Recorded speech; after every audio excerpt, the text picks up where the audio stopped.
નમસ્કાર મિત્રો, લાકડોદરા ડિજિટલમાં આપનું સ્વાગત છે. દ્વારકેશ એજ્યુકેશન ગ્રુપ ચાંદખેડામાં ચા મોટું અમમ કરો હતા તો તમે તો વિચારો હલાવડાઈ દેજો. નમસ્કાર મિત્રો, લાકડોદરા ડિજિટલમાં આપનું સ્વાગત છે. દ્વારકેશ એજ્યુકેશન ગ્રુપ ચાંદખેડામાં આપનું અહીંયા લોકલ અમે આવ્યા છીએ ત્યારે ઘણા વિડીયોમાં આપણે એજ્યુકેશન ગ્રુપની માહિતી પણ આપી છે. આ એજ્યુકેશન ગ્રુપ જે ચલાવવામાં આવ્યું અને 11 વર્ષ સફળતાના રહ્યા છે ત્યારે આપણી સાથે રાહુલભાઈ પણ જોડાયા છે, જીગરભાઈ પણ જોડાયા છે. આનાથી વ્યક્તિગત લોકોને શું ફાયદો થયો છે એની માહિતી આપની સાથે આપો. જે રાહુલભાઈ, આપનું સ્વાગત છે.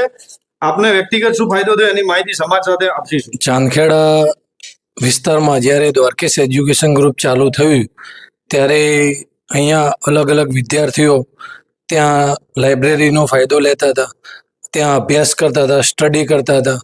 એના લીધે દરેક રબારી સમાજના અહીંયા ચાંદખેડા રબારી સમાજના વિદ્યાર્થી અલગ અલગ જોબમાં લાગ્યા, સરકારી ભરતીઓમાં પાસ થયા, કોઈ તલાટીમાં પાસ થયું, કોઈ ગુજરાત પોલીસમાં પાસ થયું, કોઈ સચિવાલય ક્લાર્કમાં પાસ થયું. આવી રીતના દ્વારકેશ એજ્યુકેશન ગ્રુપ વતી અહીંયા ચાંદખેડામાંથી ઘણા એવા છોકરા દ્વારકેશ એજ્યુકેશનના લીધે ગવર્મેન્ટ જોબમાં પાસ થયા અને આગળ વધ્યા.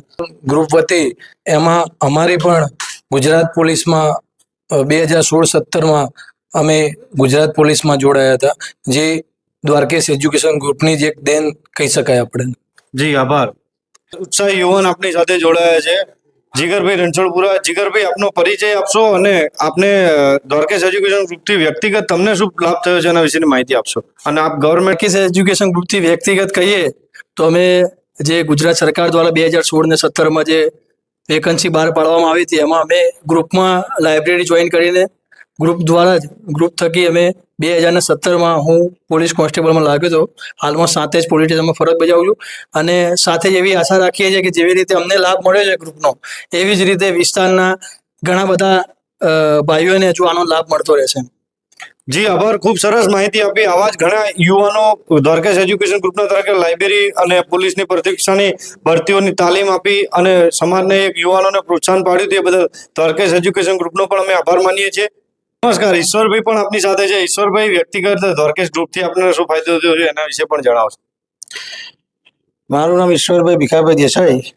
હું આ ગ્રુપની માહિતી મને બાબુભાઈ મેરા અને રઘુભાઈ દ્વારા મળી ત્યારે અમે અમને એક પ્રોગ્રામ જોવા ગયા ત્યારે અમે જોયું કે ભાઈ એરિયામાં શિક્ષણનું સ્તર વધારવા માટે નાના મોટા બાળકોને પ્રોત્સાહન માટેની પ્રવૃત્તિઓ ચાલી રહી છે તો અમે એમાં જોડાયા. ત્યાર પછી હું પોતે ઓએનજીસીમાં પહેલા કોન્ટ્રાક્ટમાં નોકરી કરતો હતો 2008થી. તો 15-16-17 આ લોકોના ટચિંગમાં આવ્યા. ભાઈ આ લોકો જે છોકરાઓ જે મહેનત કરીને ઓએનજીસીમાં એમને પર્સનલ ગુજરાત ગવર્મેન્ટમાં લાગ્યા તો જે ઓએનજીસીમાં અમારી સરકારી ભરતી પરમેનન્ટ આવી તો મને એમ થયું કે આ બધા મહેનત કરીને સફળ થયા તો અમે બી થઈ શકીએ છીએ. તો એમના એ પ્રમાણે મેં એમનું માર્ગદર્શન લઈને આ બધાની પ્રેરણાથી મેં 2019માં જે ફોર્મ ભર્યું તેમાં મને ઉંમરનો લાભ મળ્યો, પણ આ બધાની મેનેજમેન્ટ મેં મહેનત કરી તો હું 2021માં પરમેનન્ટ થયો મારી 45 વર્ષની ઉંમરે. એટલે એ એક મારા ખ્યાલ મુજબ કે ભાઈ દ્વારકેશની દેન છે અને બધા છોકરાઓને મહેનતનું મને પ્રેરણા મળી. બીજું આ દ્વારકેશ એજ્યુકેશન ગ્રુપનો મોટામાં મોટો ફાયદો છે શિક્ષણ સાથે સંસ્કાર. આમાં નાનાથી મોટા બધા જ યુવાનો વડીલો બધા જોડાયેલા છે અને દરેક આમાં નાના પોથા મોટા પોથા કહે છે બધા વડીલોનું ને નાના મોટાનું બધા સન્માન રાખે છે. બરાબર, છોકરાઓ બધા એકબીજાનું સન્માન રાખે છે અને એકબીજાનું આદર સન્માનથી કામ કરે છે. દરેકને પોતપોતાની જવાબદારી નિષ્ઠાથી નિભાવે છે. બરાબર, અને મેન મુખ્ય ફાયદો એ કે ભાઈ નાના છોકરાઓ મોટા જોડેથી શીખે છે અને આ પ્રવૃત્તિઓ આગળ આવી રીતે ચાલુ રહે એવી અમારી આશા છે. અને દરેકને અમારું નિવેદન છે કે ભાઈ આવામાં સાથ સહકાર દરેક રીતે તન મન ધનથી આપજો. જી આભાર, ખૂબ સરસ માહિતી આપી આપને પણ. અને એ જ રીતે વધુ માહિતી માટે અગાઉ પણ આપણે દ્વારકેશ એજ્યુકેશન ગ્રુપના પરિચયના વિડીયો મૂક્યા છે, એ પણ જોતા રહો અને વધુ માહિતી માટે જોતા રહો લાકડીઓ તાર. આભાર.